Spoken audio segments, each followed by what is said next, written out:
Live from London, this is Global Business. Hello, welcome to the programme. I'm Jamie Owen. And I'm Juliet Mann. Our top stories. Fears of a trade war and its impact on the global economy have jolted markets around the world. But in the last hour, Mexico's president confirms US tariffs have been paused for a month following a call between the two leaders. Tit for tat with Trump and Trudeau. Canada retaliates with 25% tariffs on American imports. But the two presidents will speak later for last-ditch talks. And Donald Trump says he will definitely target the EU with tariffs too, as European stocks plunge into a sea of red. Global stock markets and currencies have tumbled over fears of a full-blown trade war after President Trump imposed tariffs on its largest trading partners, Mexico, Canada and China. Trump's also threatening tariffs on the European Union and potentially the UK. European stock markets are a sea of red. Let's take a look at the Pan-European Stock 600, looking set for its biggest one-day slide this year. Well, London's FTSE is on track for its worst day in 4 months. And let's look at Germany's DAX. That dropped 1.4%. Asian stocks sank. Shares of Japanese and South Korean car makers and their suppliers led declines on Monday. Honda, Toyota and Nissan all slumped. They've all got operations in Mexico and have long exported cars made there to the United States. Shares in some of the biggest European car makers have also dived. Renault fell 8.6% before recovering, while Stellantis and Volkswagen, which have major operations in Mexico and are particularly vulnerable to tariffs, were down 6.8% and 5.6%. And in the last hour, Mexico's President Claudia Sheinbaum has confirmed that tariffs will be paused for a month following a conversation with Donald Trump. Let's talk to our correspondent, John Terrett, who's in New York. Great to see you, John. So what's the reaction been where you are? Well, can you imagine, Juliet and Jamie? I mean, it's all changed now in the last 60 minutes. We went through a very, very bad patch this morning at the New York Stock Exchange as people really fretted about prices going up here in an uncontrollable fashion. But in the last hour, as you correctly say, Claudia Sheinbaum, who's the president of Mexico, on X, and now giving a news conference, has said that the tariffs due to be imposed in the next 24 hours on Mexico have been delayed by President Trump for a month in return for the two countries cooperating on border security issues, including, I read, sending the Mexican National Guard up to the border with the United States. Now, President Trump has also had a conversation this morning with Justin Trudeau, who is the Prime Minister of Canada. At the moment, no word about what was said or how that went, but Claudia Sheinbaum says that she had a very good conversation with President Trump. So President Trump, as of yesterday, is saying to his supporters, look out for a limited amount of pain, a little pain for a lot of gain. And he says that the people understand that. And this is the difference between this president and President Biden. One of the reasons Biden lost the election in November, as you know, is because inflation was very, very high. This is potentially inflationary for the American people, but Trump is carrying his supporters with him in a way that Biden could not. And one of the things I think you have to understand is that right now, President Trump is the most popular Republican president that there has ever been. Nobody has poll numbers like he does right now. And he's even doing better than President Eisenhower, who was in power in the 50s and the first year of the 1960s. And Eisenhower organized Operation Overlord, which was the landing on the Normandy beaches during the Second World War. So Trump is more popular than Eisenhower right now. And I think it's very important to understand that. He sees these tariffs, this is President Trump now, he sees these tariffs as a sort of external tax man. Okay, so Americans are taxed, as you know, by the IRS, the Internal Revenue Service, and they don't like it very much. And so among his supporters, they love the fact that he's created this external tax division and is going to tax countries around the world in order to get money. And boy, does he need money. He needs money for his wall. He wants to house 30,000 people in Guantanamo Bay. Of course, there's only about 70 people there at the moment. There's no plan within the Trump administration to bring this money in quickly. So this is all part of his thinking. So as you know, it broke late Saturday night here. When I was with you on Friday, there was no real talk of China. Suddenly China came out of nowhere. 25% Canada, 25% Mexico, 10% for China, I think China should brace itself for more in the coming weeks, I have to say. Canadian oil only taxed at 10%. This is in case drill, baby, drill, and getting the liquid gold out of the ground here, as he refers to it. In case that doesn't work, in order to prevent petrol gas prices going up too much, he's only taxed Canadian oil, crude oil, by 10%. Canada sends America 4 million barrels of oil every day. South Africa is also a target, funds being withdrawn there. Europe, you will be next, according to the president over the weekend. And so this is a very, very high-stakes poker game that has now begun. The aim, as you know, is to make more things in America and have Americans buy more things within the domestic economy here. Trump says, we don't need your trees, we don't need your oil, Canada. However, there are things that America does need, including potash, which farmers need, and zinc, for example, and Canada can provide those. So it may tax those things coming into America quite high in the future. We'll see. As predicted by me on Friday, if this happened, there was a global sell-off on stocks around the world, as you know. The worst period for us here in America was between about 2 in the morning and 7 in the morning, when the futures were massively down. Now, thanks to Claudia Scheinbaum, it's not quite as bad as it was. The Dow is down 0.6%, the Nasdaq 1%, the S&P 1/3 of 1%. The yields on the 2 and the 10-year, of course, are elevated. Oil is down a little bit. But look at this. The VIX, which is the fear index here, the fear where people are scared, it's only at 18. I would have expected to be much, much higher than that, and it's not. And what this serves to highlight is the split that is going on here between whether this is a good idea or whether it is a terrible idea that will lead to a trade war. Economists are split. It's a sort of micro-macro thing that's going on, and we're kind of in uncharted territory again. But John, as your personal trainer would say, no pain, no gain. So where is the pain going to be felt? You know me so well, Juliet. You know me so well. They have a great gym here at the Exchange, by the way, but that's another story. Well, there's a survey out on the Bloomberg today which suggests that the US economy could go down by 1.2% GDP if this all goes through. Canada could enter a recession if all goes through. I've picked some sectors for you, and I'll just run through them. So pretty much everything is down, okay, even though it's not as bad as it was. You understand that. So tech, my example is Microsoft, is down by 0.5%. Okay? Microchips, led by NVIDIA, down 3%. You know why that is. Autos, led by General Motors. Now, General Motors is interesting. They bring into America 3.6 million vehicles from Canada every year. Okay, that's 22% of the entire output of General Motors, one of the biggest automakers. Their shares are down 1.5%. You might have expected that to be more. Retailers, I've chosen Macy's, the department store, down 1.4%. But Walmart is up by 0.5%. Why is that? Well, the answer is Walmart buys so much stuff. It has so much purchasing power that it could possibly get round these tariffs, you see. So Walmart stock is up by 0.5%. Oil stocks are down, or the Chevron's up 0.6%. The miners are up because I think a hole in the ground ain't going anywhere, really. And I've already talked about potash, for example. Yeah. Beer companies are down, as represented by Constellation Brands. They make Corona beer, very nice, down 2.3%. So it's really TVs, tequila, tomatoes and trucks, all of these things, and people will have to pay more for these things when they go and buy them. A new car might cost $3,000 more if all this goes through. China and Canada and Mexico are going to retaliate. We know that, or they will do in the case of Mexico if it doesn't work out for them. Economists are totally split whether this is an outmoded use of tariffs and policy or whether it is really no big deal. I mean, some people just don't see this as being much of a big deal. Nothing's going to happen tomorrow, nothing's going to happen next Wednesday, nothing next month. We're going to have to wait for the quarterly figures to come in to see the effect on the economy. That's part of this as well. And finally, a final thought, which I think is very interesting. Some people here think that this might be all about renegotiating NAFTA, the North American Free Trade Agreement, which Bill Clinton brought in '94.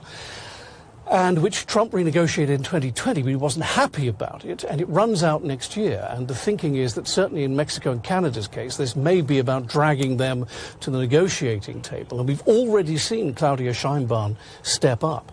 As for China, well, we don't know. And I do think China should probably brace itself for more tariffs, 10% at the moment across everything.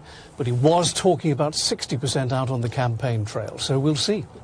So TVs, tequila, tomatoes and trucks. Those are the ones. Trucks. Yeah. Trucks. John Terrett in New York, thank you. Well, President Trump has spoken to his Canadian counterpart after imposing 25% tariffs on imports from the country. Prime Minister Justin Trudeau has already announced retaliatory tariffs on US goods coming into Canada, a move that marks the beginning, perhaps, of this trade war between neighbouring countries. Trump says the two will talk on the phone again later today. Let's talk to our correspondent Dan Williams in Ottawa. Dan, so Mexico tariffs paused for 1 month. Trudeau and Trump have been talking. They'll speak again later. Are we going to see the same sort of pause with Canada as we've seen with Mexico? Well, that's certainly where all the focus is going to be. Of course, we knew about this phone call this morning, and now there's going to be this follow-up call this afternoon. And there'll be no doubt that people across Canada will be watching those developments in Mexico very closely indeed, and will be hoping at least for something similar. Certainly over the last couple of days, we've seen all sorts of tariffs being imposed and escalating from there. And certainly there's a fear that this could escalate further. That was certainly the case going into today, of course. Whether, potentially there could be a pause, whether there could be a further escalation, or whether things will move forward as is. But last night, Donald Trump saying that if Canada wants to play the game, I don't mind. We can play all they like. And remember, when Trump imposed those tariffs at the beginning on Saturday, he also warned that Canada can expect further tariffs if there were retaliatory tariffs. And of course, that is exactly what happened. As it stands, on Tuesday, 25% tariffs will be imposed on all Canadian goods other than 10% on oil and gas resources. And also then these retaliatory tariffs that Canada then announced on $30 billion worth of goods, those coming in on Tuesday, with a further $125 billion worth of tariffs, those coming in about 3 weeks' time, allowing Canada and businesses to try and find alternatives. But as it stands, these tariffs are set to go into effect on Tuesday. But of course, there seems like there could be potential developments with that second phone call between Trump and Trudeau taking place a little later. Dan, away from the front-line politicians, how's this all gone down with ordinary people, ordinary Canadians?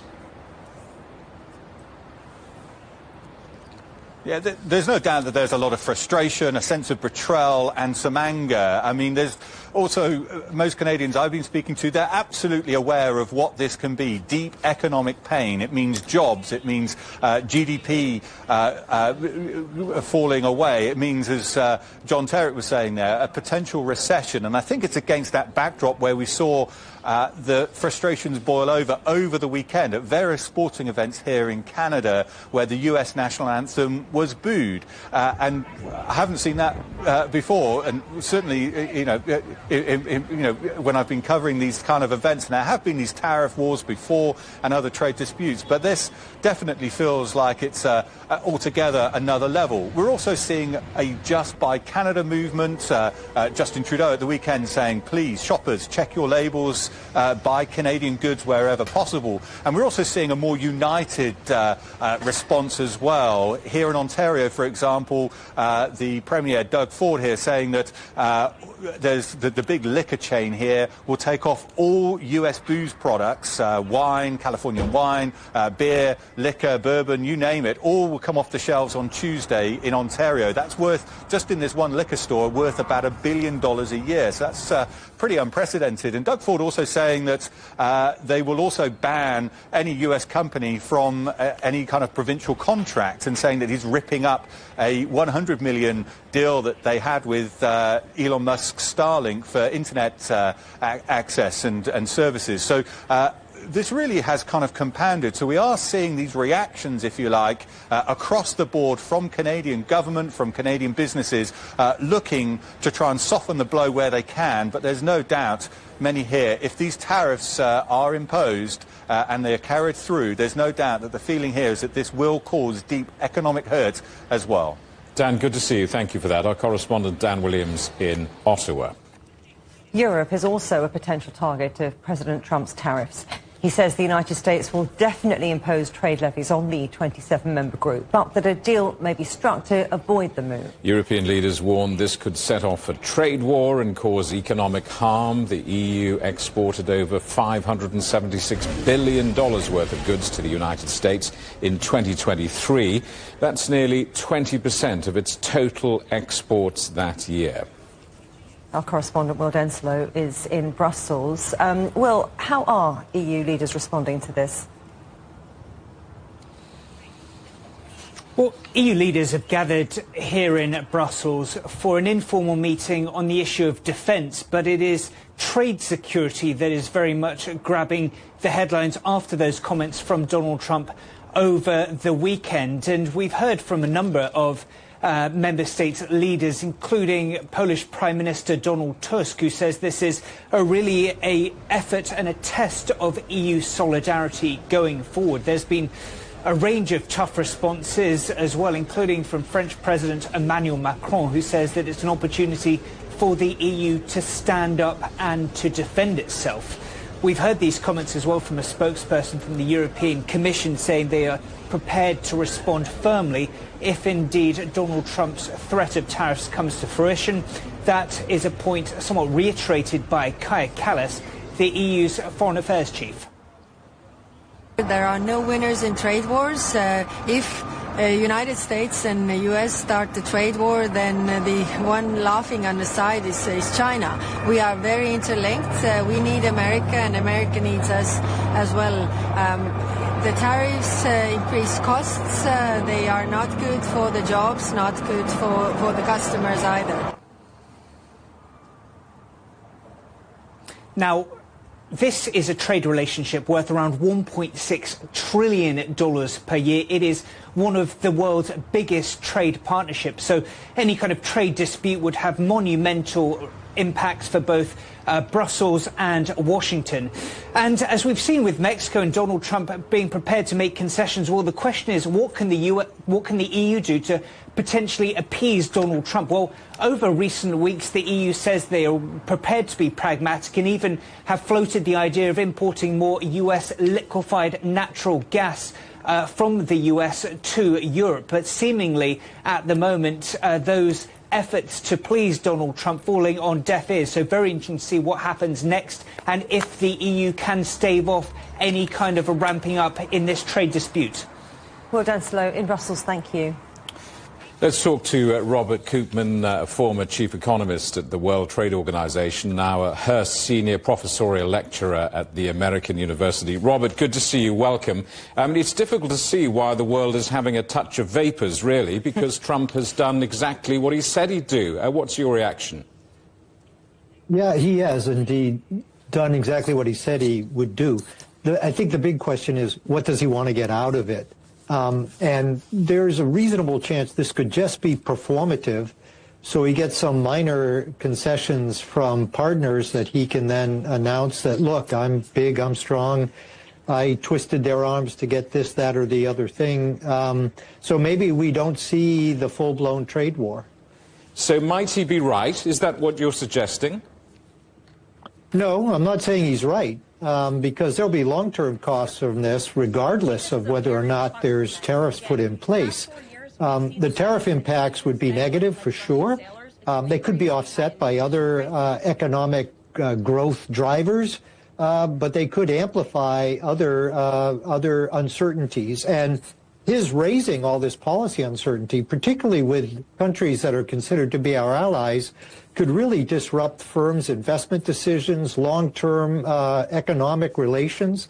So regardless of whether the tariffs get put in place, I think what we see is a fragmentation of business, not full fragmentation, but a slowing and reduction of global integration, and encouraging our trade partners, the United States trade partners, to look elsewhere for continued integration, because my guess is they will continue to look for integration. Might the US reduce its trade deficits with its major trade partners, though? That's a very difficult thing to do with tariff policy. It's not a trade policy thing. It's a macroeconomic policy challenge, both for the United States. We don't save enough. We invest a lot. We depend on foreign investment or foreign investors for much of that difference between savings and investment.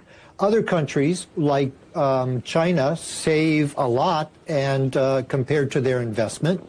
And so we run these imbalances. Most economists are not worried about these imbalances at all. They can become bad. They can become a real negative issue if the rest of the world doesn't believe in your economy, won't buy your currency, won't continue to lend the money. But that hasn't been the issue with the United States. There is a national security element where the U.S. probably should diversify its sourcing for many products and perhaps build some more manufacturing capacity at home for certain products. But when you do that, you have limited capital and labor, and you're going to be giving up other sectors' opportunity for access to that capital and labor. So you may build out one part of your economy, but you'll be limiting the potential growth in other parts of your economy. Robert, before you took up professoring, you were chief economist at the World Trade Organization. The World Trade Organization is impotent in all this, isn't it? It just stands by and watches. It does stand by and watch these bilateral, the way Donald Trump is going about this. However, remember I said the rest of the world's likely to want to continue to integrate? The WTO rules allow that to go forward smoothly. The WTO rules actually help those other countries that don't want to, they may have bilateral conflict with the U.S., they don't want to have conflict with one another. It gets much worse if the whole world decides to fight one another in a trade conflict. If it's just the U.S. picking its trade partners, most of the costs are going to be in that bilateral or those bilateral trade relations. That's going to encourage all the other countries to look for stronger trade relations with their other trading partners rather than the U.S. and end up isolating the U.S. and creating a higher cost island of production and consumption in the U.S. and a reduced role in the global economy. Robert, good to talk to you. Thank you for that. Robert Koopman, Hearst Senior Professorial Lecturer at the American University. Thanks, Jamie. Growth in Chinese factory production slowed slightly last month. The influential Purchasing Managers Index fell to 50.1 in January from 50.5 in December. Domestic demand improved, but new export orders fell for the second month in a row. The figure still exceeded the 50 mark that separates growth from contraction. Inflation in the Eurozone rose to 2.5% in January. It's the third month in a row the figure has exceeded the central bank's 2% target. Price pressure was strongest in the services sector, with inflation there running at close to 4%. Japan's SoftBank has committed to spending $3 billion to use OpenAI's technology. It's part of a new joint venture to develop and sell artificial intelligence services to businesses across Japan. The move comes a week after Chinese startup DeepSeek's low-cost model sent US tech stocks tumbling. The Chinese fashion giant Shein is relaunching its app in India 5 years after it was banned over data security concerns. This comes under a deal with the Indian firm Reliance Retail, where products manufactured in the country will be sold on the platform. The government says Shein will have to observe new conditions, including saving all customer data within India.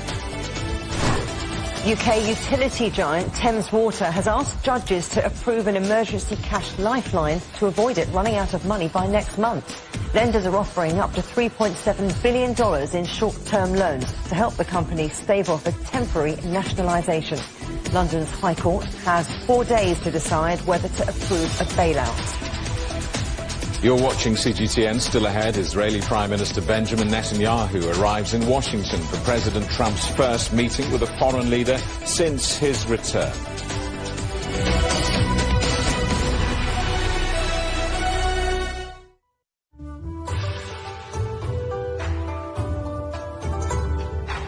Chinese paper cutting, known as jianzhe, is thought to have originated during the 6th century CE. However, some believe that its history could be traced back further. Usually the artworks are made of red paper, as the color red is associated with festivities and luck in Chinese culture. Cut paper artwork is used as a way of decorating doors and windows during festivals such as Chinese New Year and weddings, symbolizing good wishes and happiness. The common tools used in Chinese paper cutting are scissors or an engraving knife. Yin and Yang are the two main techniques used in paper cutting. Yin refers to the process of cutting out a defined shape, whereas Yang refers to cutting out the negative space around that shape. Works are mainly divided into southern and northern styles. The southern style utilizes fine and precise cuts to create intricate lace-like patterns, showcasing themes from nature such as plants and animals. The northern style is known for its exaggerated shapes and vigorous designs, emphasizing strong lines, symmetry and contrast, and often features themes from Chinese mythology and historical figures. Today, paper cutting is one of the most popular folk arts in China.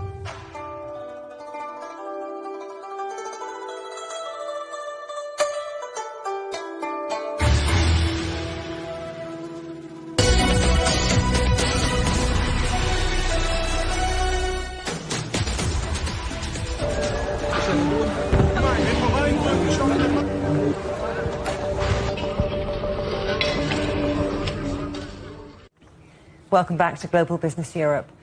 Israel's Prime Minister has arrived in the United States for talks over the next phase of the ceasefire in Gaza. Benjamin Netanyahu is due to meet Donald Trump's envoy for the Middle East ahead of talks with the president on Tuesday. Netanyahu is the first foreign leader to visit the White House since Trump's return to office. Our correspondent Jonathan Regev is in Tel Aviv. This especially regards to the second phase of the ceasefire. We know that the first phase is working relatively well. So far, 18 hostages have returned, 13 Israelis, 5 Thai nationals, and this seems to be working. The very big question regards the second stage of the ceasefire. Will it go on? We know that the Americans, the Trump administration, has a lot of interest in seeing things progressing. The problem for Netanyahu is within his own coalition.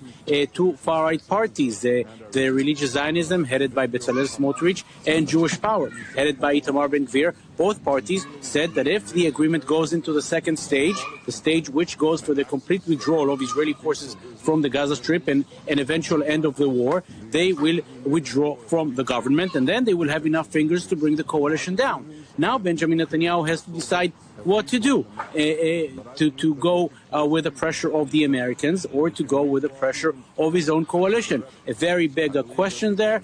It wouldn't be surprising to find out that the comments coming from President Trump in the last few days regarding the possible movement of Gazan civilians to other countries, Egypt and Jordan, for example, could perhaps be a way to appease the right wing in Israel. But of course, it doesn't appease the Arab countries at all. So, of course, for Netanyahu, quite a big dilemma there. Well, the first foreign leader to visit the White House, obviously a lot of pressure here. How does Israel see policy towards the Middle East changing under this new Trump administration? Let's remember one thing. It was the previous Trump administration that brokered the Abraham Accords, the peace accords that Israel now has with the United Arab Emirates, with Bahrain, with Sudan, and with Morocco. And Israelis are thrilled with the option of perhaps going on holidays in Dubai. That's something that if you would tell any Israeli, tell an Israeli a decade ago they would travel for holidays in Dubai, people would think you're crazy. So of course, the notion of perhaps having an agreement with Saudi Arabia, the one of the biggest Sunni powers in the world, perhaps the strongest power, is something that for Israelis is a very big option. But of course, I think everybody understands that it comes with a price. Israel would have to pay a certain price on the Palestinian issue, and this is something that has drawn many Israelis away. The whole Gaza conflict has perhaps distanced even more Israelis from the Palestinian question. Therefore, even on this, the possible change in Middle Eastern policy under Trump and the gains that Israel could have, Israelis understand they could come with a heavy price, and not everybody is willing to pay them. In Gaza, local authorities say the death toll from the conflict with Israel has now risen to nearly 62,000 people. Our correspondent Rami Al-Magari reports.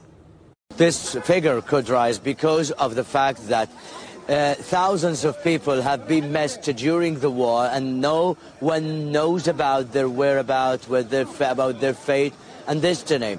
These are found under rubble, under the destruction that is left by the Israeli war on the Gaza for 15 months now. In different parts of the Gaza Strip, like the northern Gaza Strip, the Gaza City where we are, in southern Gaza Strip, after the Israeli agreed to the truce deal with Hamas, many people, or hundreds of thousands of people, have returned back to their homes in northern Gaza and Gaza City, and these people had to find their corpses of their beloved ones under rubble. And previously there was a figure about 10,000 people have been missed under rubble, and now the death toll is rising up because of many others are still missing, and no one here knows about their whereabouts. And this fact is really related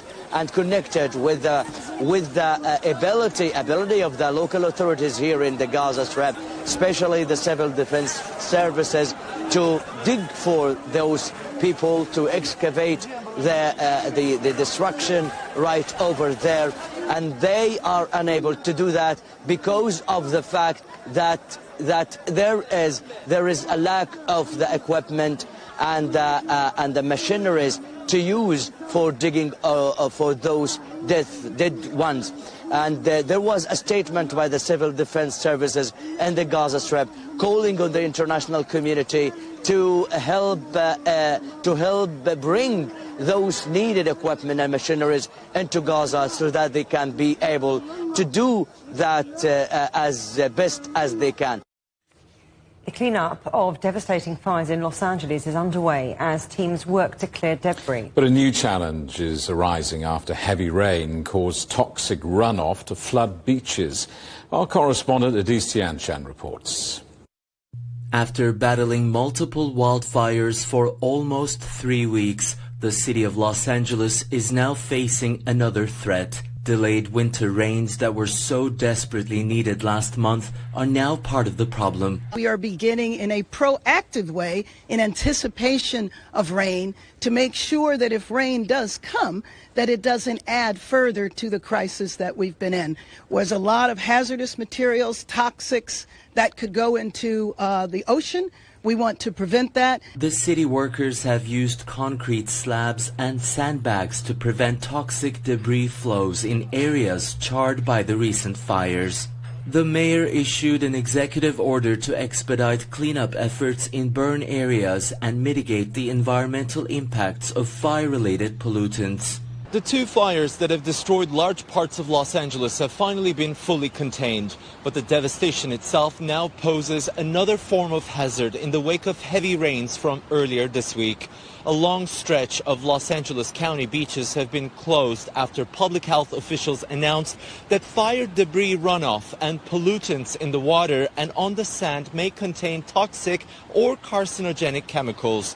The temporary closure was initially issued for a few days, but later indefinitely extended until further notice. That's due to the dangerous bacterial levels still detected in water samples from most beaches in West Los Angeles. Because we have the EV recons. More pressure is mounting on crew members from the U.S. Environmental Protection Agency to clear hazardous and toxic waste from the rubble. So any kind of lithium battery would be a priority. Any kind of liquid chemical, like these contain liquid but they're empty, so they're fine. Paint cans that have paint that's unburned would be a priority. Asbestos is a priority. Yeah, we check for gas leaks.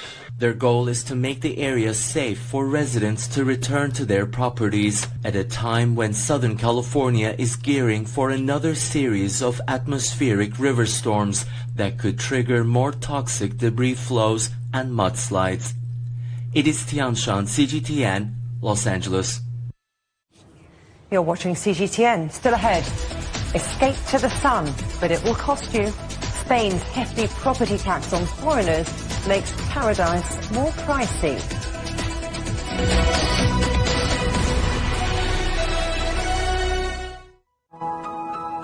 Tradition, trade and culture have connected Europe and China for hundreds of years. In the 18th century, a small number of products escaped from China and lit a touch paper in the West of excitement. In this special series, we'll uncover the intertwined social and cultural histories of Europe and China, from the ancient Silk Road to the modern era. Art is traveling as a silent ambassador to spread the word about culture and civilization. It's amazingly impressive because they were such incredibly talented artists. When you talk about silk, with a value of 3 or 4 garments, you could buy a palace. We'll be seeking out the European spaces where traces of China lie hidden in plain sight. Wow! This is the Chinese room, and it's definitely one of my favorites within the house.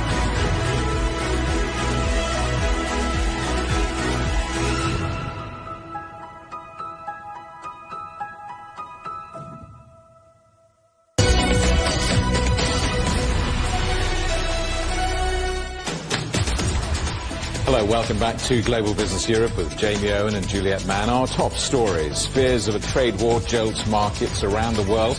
But in the last hour, Donald Trump has delayed tariffs on imports from Mexico after friendly talks with the country's president. Tit for tat with Trump and Trudeau. Canada retaliates with 25% tariffs on American imports. But the two presidents will speak later for last-ditch talks. And Mr. Trump says he will definitely target the EU too, as European stocks plunge into a sea of red. Spain is expecting even more tourists than ever this year after record-breaking numbers in 2024. The travel boom is bringing money into the country, but it's also causing tension as house prices rise. Prime Minister Pedro Sanchez has proposed an aggressive non-EU property tax in response. Let's talk to our correspondent Ken Brown, who's in Madrid.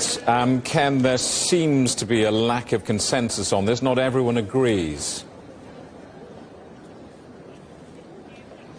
Yes, Jamie. Well, let's start with the good news first. 94 million visitors to Spain last year. That set a new record, 10% up on 2023 numbers. It was the second most visited country in the world, just behind France, which broke the 100 million tourist visitor barrier.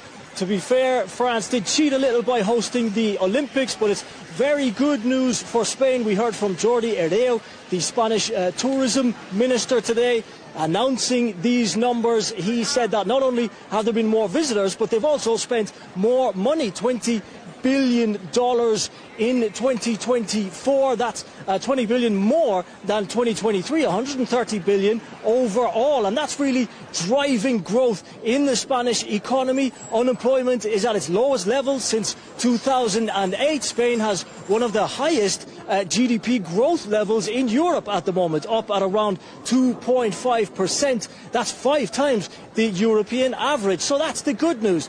The bad news is, of course, that when you have this much tourism, there are consequences. Overcrowding, for example, pressure on public services like transport and health. But the one that really is causing the most problem is in the housing sector. Prices are skyrocketing. Some parts of Spain have seen prices rise by 100% over the past 15 years. Young people particularly feel like they may never own a home. And the result has been that so many people have come onto the rental market now that that's gone up incrementally too. So what we really are seeing now are the government trying to address this issue with some proposals. We heard a lot from Pedro Sanchez mid-January, some of them pretty radical, like 100% property tax on non-EU buyers. As you mentioned, due to consensus, due to a shaky coalition government at the moment struggling to get its legislation through Parliament, this law might never see the light of day. Here's more in our report.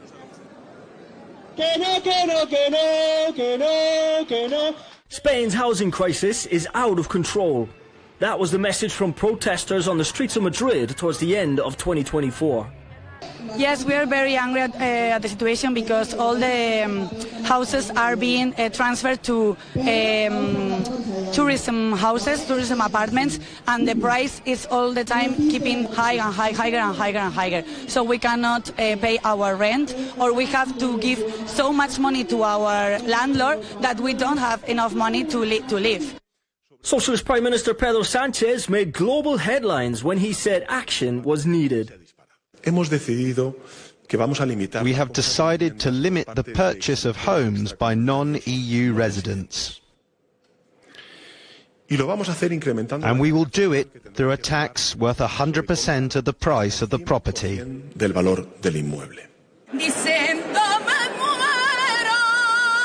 But at the Fitur tourism fair in Madrid, it's clear not everyone is on board.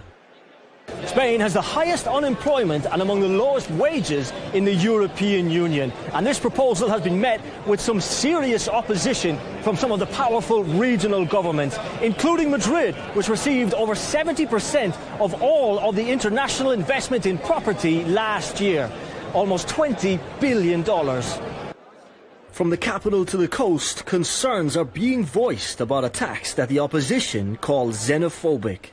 We're strongly against what Pedro Sánchez and the national government is trying to do. Residential tourism is fundamental for the Valencia region. For us, it's unthinkable that this could become a reality, and we're working hard to make sure it never does. For Spaniards, the tourism dilemma is clear.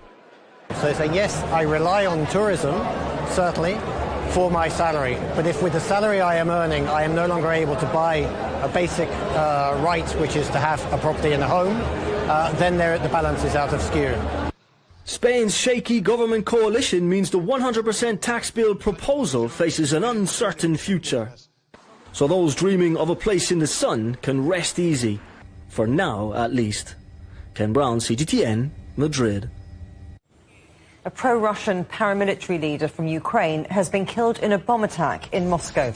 Kyiv has previously accused Armen Sarkisyan of being a crime boss in the Donetsk region, city in eastern Ukraine, much of which has been under Russian control since 2014. Russia's state news agency has described it as a well-planned assassination. A bodyguard was also killed and 3 more people injured. France's Prime Minister is attempting to force through a new budget that could trigger a no-confidence vote. François Bayrou is using a constitutional provision allowing legislation to pass without the approval of lawmakers. While slashing over $40 billion in public spending, it also risks a confrontation with the opposition that could topple France's government. At least one person has died in flooding in the Australian state of Queensland, and thousands of people have been forced to flee their homes. Our correspondent Greg Navarro reports.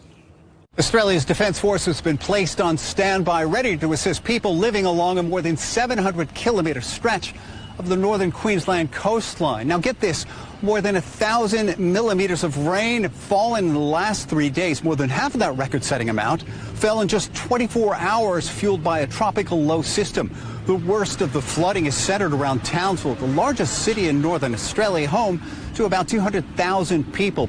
At least one person is dead. Authorities say a woman in her 60s died during a swift boat rescue attempt by the State Emergency Services.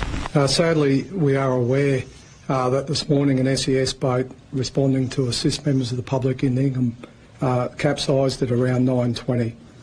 There were 6 people on board the vessel. 5 people were recovered safely, but sadly one person was deceased.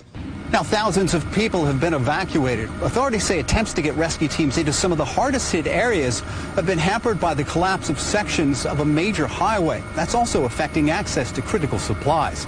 Widespread power outages are also being reported, making it difficult for some communities to call for assistance. People are being told to also be on the lookout for crocodiles lurking in floodwaters that have been forced from their natural habitats. We're told the rain and flooding is expected to continue for at least the next few days. Greg Navarro, CGTN, Sydney. You're watching CGTN. Still ahead, that kiss and why it stained the face of football. Spain's court case fixture. Next.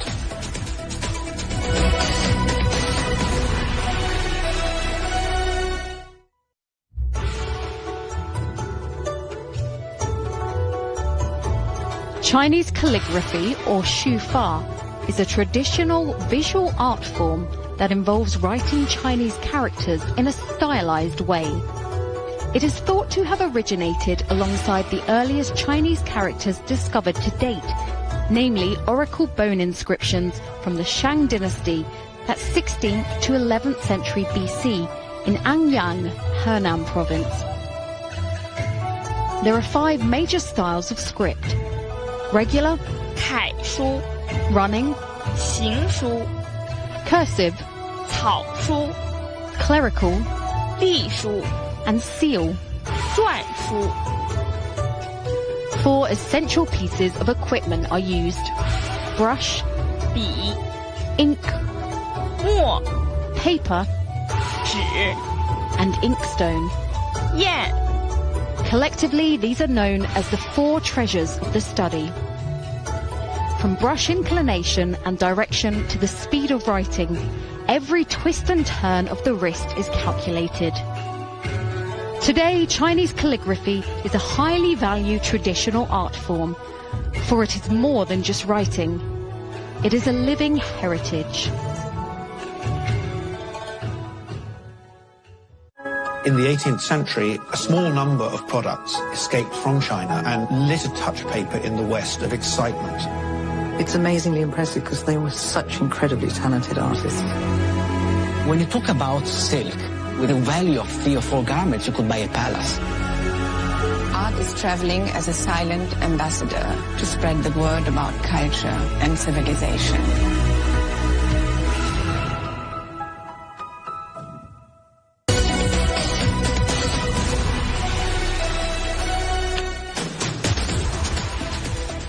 Welcome back to Global Business Europe. Spanish football player Jennifer Hermoso has told a court she never agreed to be kissed by her former boss at the Women's World Cup in Australia. Spain's ex-football chief, Luis Rubiales, is on trial over this embrace, which triggered a national backlash against sexism in sport. He's accused of sexual abuse and trying to coerce Hermoso into saying the kiss had been consensual. He denies the charges. Hermoso says the scandal cast a shadow over the first World Cup victory for the women's team. I felt it was totally out of context, and I knew that my boss was kissing me, and this doesn't or shouldn't happen in any social or work environment. I felt disrespected. I think it was a moment that tainted one of the happiest days of my life. And for me, it's very important to say that at no time did I seek that act, and much less did I expect it.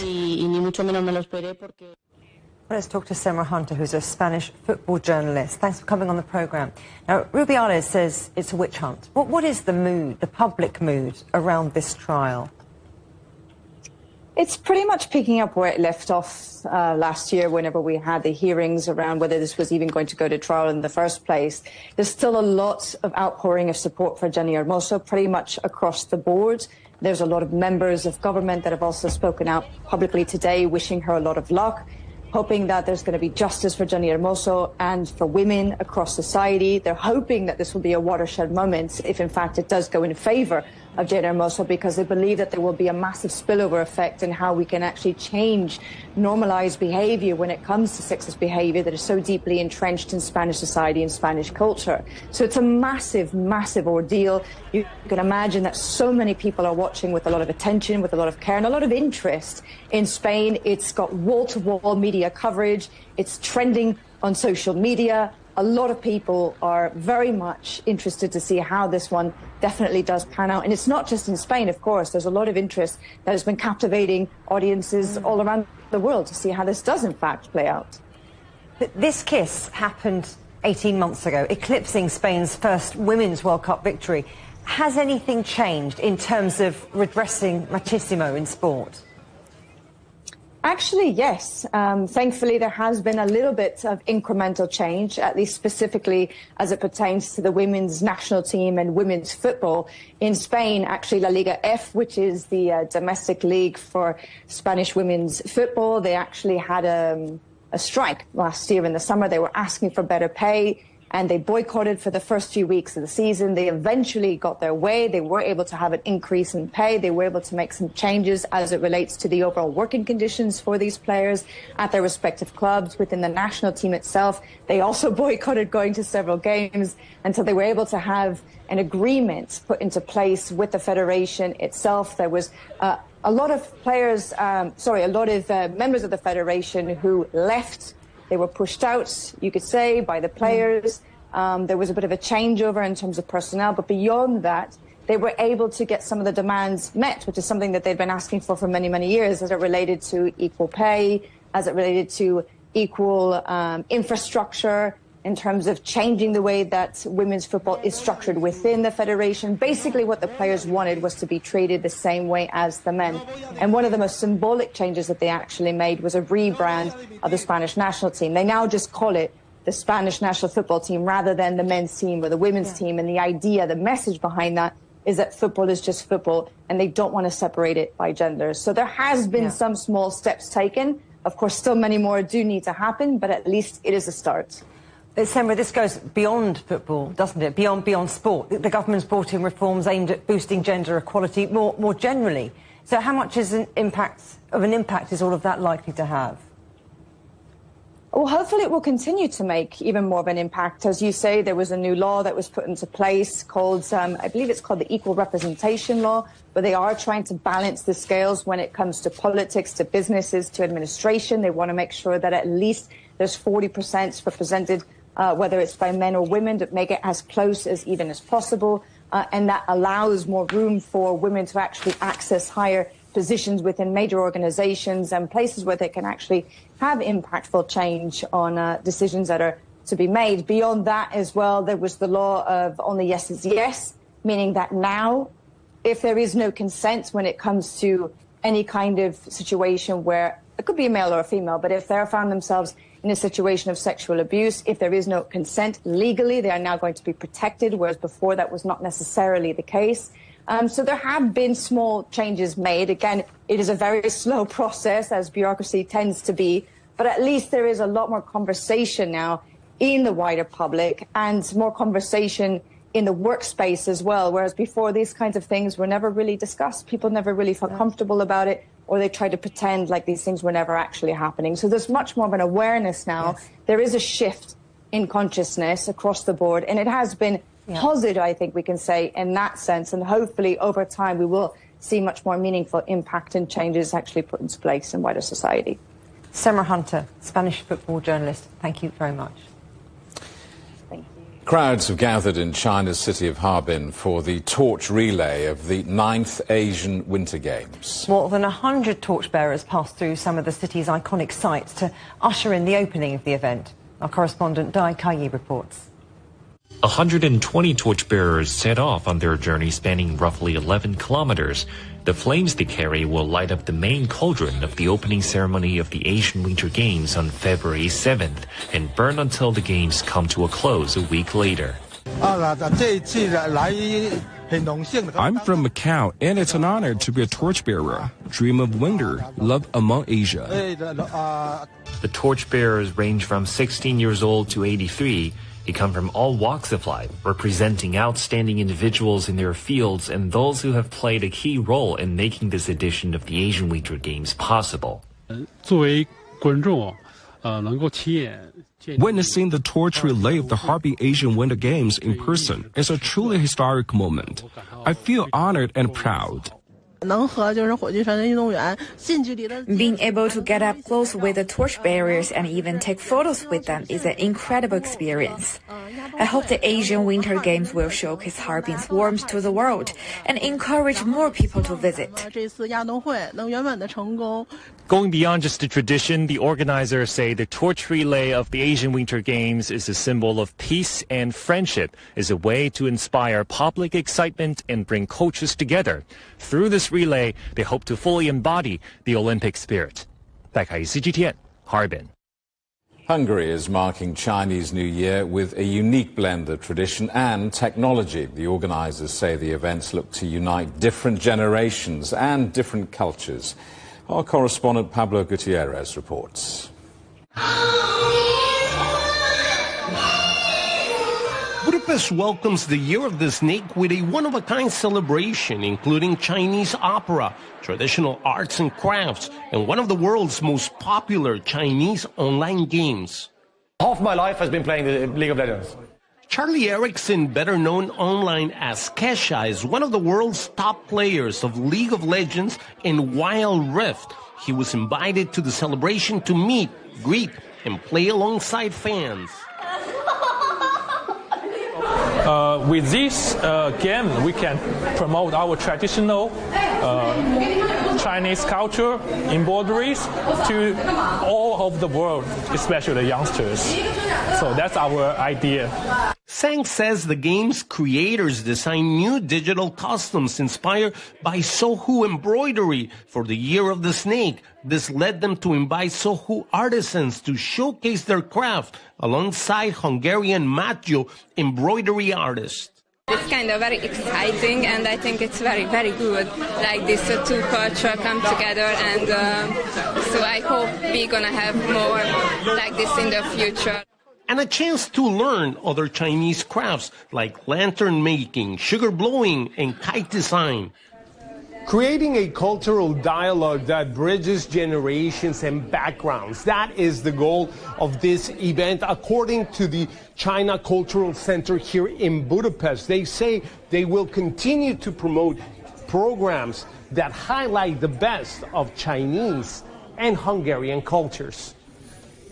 We asked Kesha for a quick crash course in the game, and within minutes, we found ourselves on opposing teams. I'm your teammate, so you and I against you guys. Damn right. Totally. Facing one of the world's best players was thrilling, but it spelled disaster for my online characters. Yay! Totally! This celebration of the Chinese New Year, according to the organizers, is a reminder that traditions, whether ancient or modern, have the power to unite us all. Pablo Gutierrez, CGTN, Budapest. There's been a long-awaited first at this year's Grammys. Cowboy Carter. Beyonce. Despite winning more Grammy Awards than any artist, the prize for Best Album had always eluded Beyoncé. But on Sunday, she won with her 8th album, Cowboy Carter, which celebrates black influence on country music. The headlines again. Fears of a trade war jolts markets around the world, but Donald Trump says he has now delayed tariffs on imports from Mexico after friendly talks with the country's president. Tit for tat with Trump and Trudeau. Canada retaliates with 25% tariffs on American imports. But the two presidents will speak later for last-ditch talks. And Mr. Trump says he will definitely target the EU too, as European stocks plunge into a sea of red. And that's it for Global Business Europe. Thanks for watching. Coming up next on CGTN, it's Africa Live. We'll see you again tomorrow, same time, same place. From all of the team in London, it's goodbye. Goodbye.